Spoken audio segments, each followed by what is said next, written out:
Շնորհակալություն, հարգելի գործընկերներ, Պաշտպանության և անվտանգության հանձնաժողովի նախագահի ընտրության հարցն ենք քննարկում և իհարկե սկսեցինք քննարկել հիմնականում մեր գործընկերները, բանակը և բանակի զարգացումը։ 2018, հատկապես 2020 թվականից հետո բանակը անընդհատ զարգանում է, փոփոխվում է, կերպափոխվում է, սակայն մեր ընդդիմադիր գործիչների, մեր ընդդիմադիր գործընկերների տեքստերը հենց այդպես էլ շարունակում են մնալ նույնը։ 2020 թվականից 6 տարի անցել, սակայն մեր գործընկերները շարունակում են դեգերել նախահեղափոխական Հայաստանում, հաղթանակած Թալանի գեներալների փառքի անկյուններում և ոչ մի ձևով չեն կարողանում ընկալել կամ ընդունել, որ ամեն ինչ փոխվում է, բանակն էլ է փոխվում, զարգանում է։ Այդ զարգացման ընթացքում լինում են խնդիրներ, լինում են, ընդունում ենք, որ լինում են խնդիրներ, ընդունում ենք, չենք թաքցնում, սակայն դուք շարունակում եք քննադատել զինված ուժերը այնպես, ինչպես կարող էիք քննադատել մենք, օրինակ 15 տարի առաջ։ Պարոն Խաչատրյան, երեկ երբ զինատեսակներից էիք խոսում, մի հատ կարծում եմ ոչ այնքան հաջող արտահայտություն արեցիք, ասեցիք մեր բանակի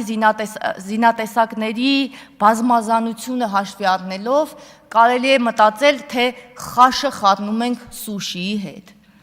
Պարոն Խաչատրյան, օրինակ հայկական բանակի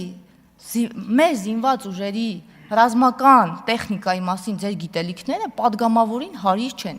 ինչպես հարիր չեն նաև այդ համեմատությունը։ Եթե դուք ուզում եք սրամիտ թվալ, եթե ուզում եք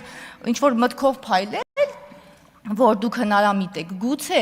բայց այդտեղ չեմ կարծում, որ դա ձեզ հարիր էր, էլի, որպես պատգամավոր, որը 5 տարի բավականին ինֆորմացիա ունեցել է մեր զինատեսակների մասին։ Պարոն Վարդանովին ընդհանրապես չեմ ուզում անդրադառնալ բանակի մասին նրա խոսակցություններին և դատողություններին, որովհետև ես ձեզ մենակ մի բան կհարցնեմ, ինչ եղան են գմբեթները, այն որ ամբողջ հայությունից փող էիք հավաքում, գմբեթներ էիք սարքում, անունն էլ դրել էիք գմբեթ, որ իսրայելական երկաթյա գմբեթների նման էմոցիոնալ տպավորություն առաջացնի մարդկանց մոտ, այդ որ սենց եք անում, այդ գմբեթները, որ ինչ-որ մարդկանց բակերում սարքում էիք, առանց ՊՆ-ի հետ համագործակցության, առանց թույլտվության, ինչ եղան։ Ոչ թե փլվեց, այլ նրանք ի սկզբանե փլված էին, չփլվեցին։ Այսպես որ սենց հա, շարունակեք, բայց այդ փողերի հաշվետվությունը ուր է, ինչ արեցիք, այդ գմբեթները ոչ մի փորձարկման չդիմացան, ուղղակի պատերազմից հետո դուք մարդկանց զգացմունքներն օգտագործեցիք, փող հավաքեցիք, ինչ որ չգիտեմ ինչ է սարքեցիք, ինչ որ բաներ, չգիտեմ դա ինչ էր,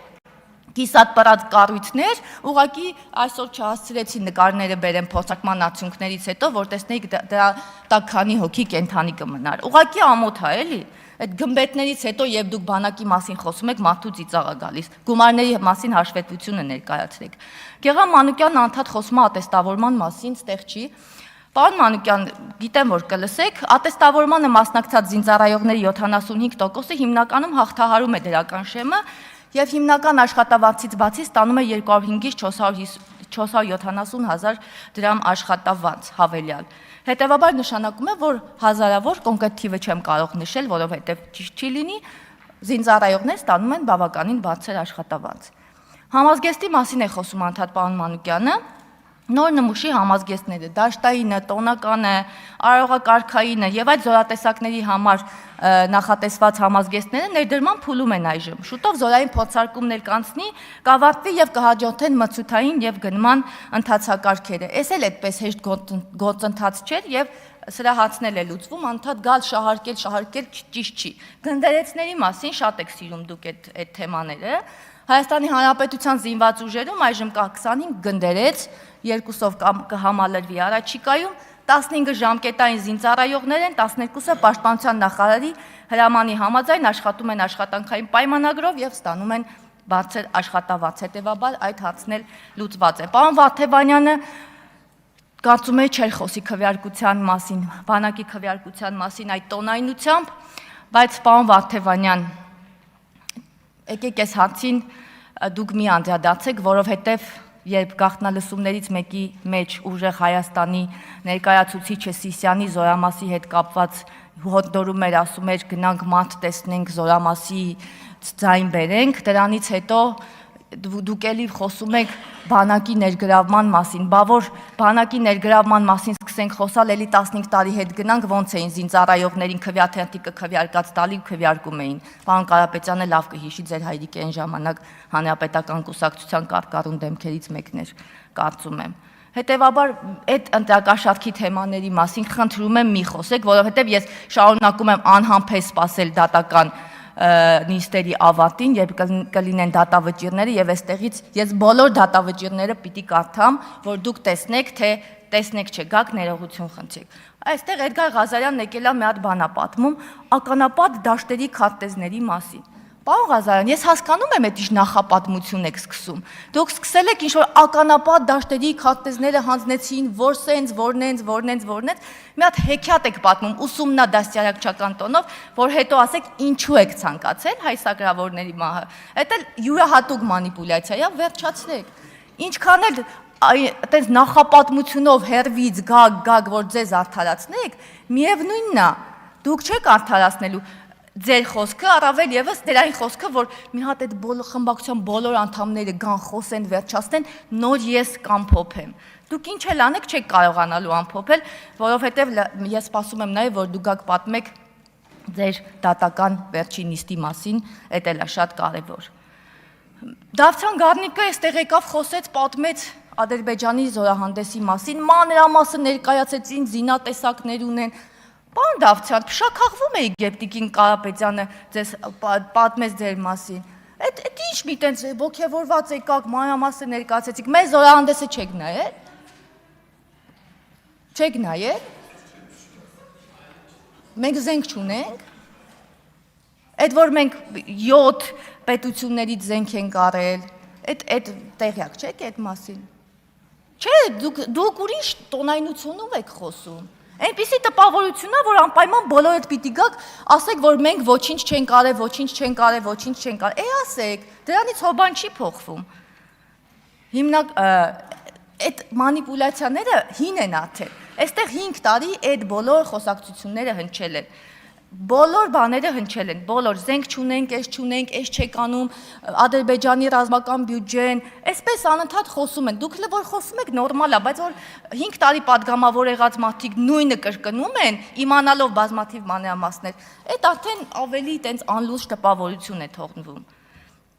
Եվ վերջում, պարոն Կարապետյան, երբ պարոն Գաբրիելյանին ասում էիք, որ մի օր միջոցառում կազմակերպենք բոլոր զոհվածների հետ կապված, ինչ որ նշել, ոգեկոչել, ուզում եմ ձեզ տեղեկացնել, որ Հայաստանի Հանրապետությունում